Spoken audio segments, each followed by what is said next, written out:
Nommée ministre de la Culture le 11 janvier dernier dans le nouveau gouvernement de Gabriel Attal, Rachida Dati a pris ses quartiers rue de Valois et s'acclimate à son nouveau portefeuille depuis une dizaine de jours.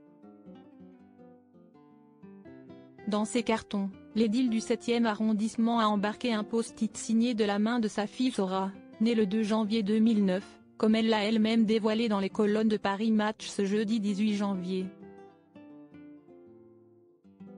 Pour que maman pense à moi, a écrit avec tendresse la jeune fille sur le petit mot, qui a fini accroché sur une lampe trônant au milieu de son nouveau bureau.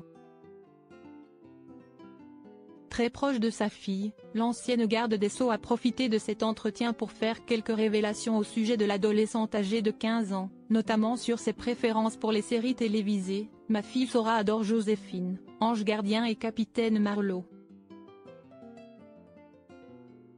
Son goût pour la culture populaire, Sora l'a sans aucun doute hérité de sa mère. On regardait la télévision en famille. Au théâtre ce soir, les émissions de Mariti et Gilbert Carpentier, les dossiers de l'écran. Le lendemain, on échangeait en classe, ma mère commentait ses émissions avec les voisines.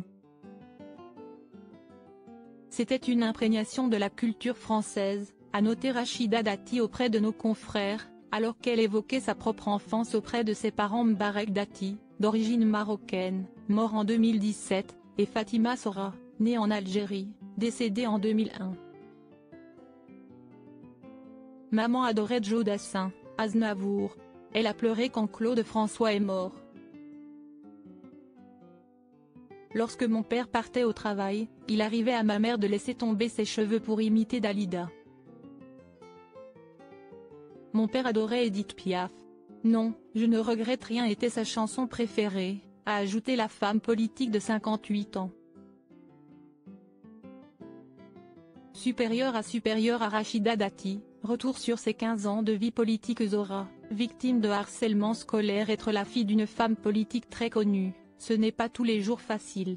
De passage dans l'émission On refait la télé sur RTL, en octobre 2022, la nouvelle ministre de la Culture révélait en effet que Sora a été victime de harcèlement scolaire. Là où j'ai commencé à prendre sérieusement les choses, c'est quand je retrouvais des petites choses que quelqu'un lui avait dites et qu'elle n'osait pas répéter.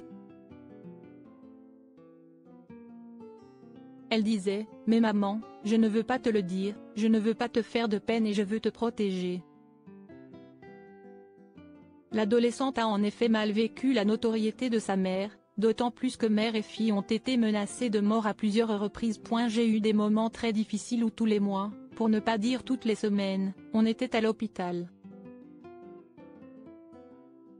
Elle a changé tous les ans d'école, donc pas d'amis, pas de socialisation, ce n'est pas le prix à payer, déplorait l'ancienne députée.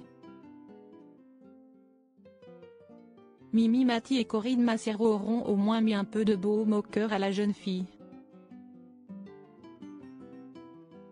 Crédit photo, Yvan Matra.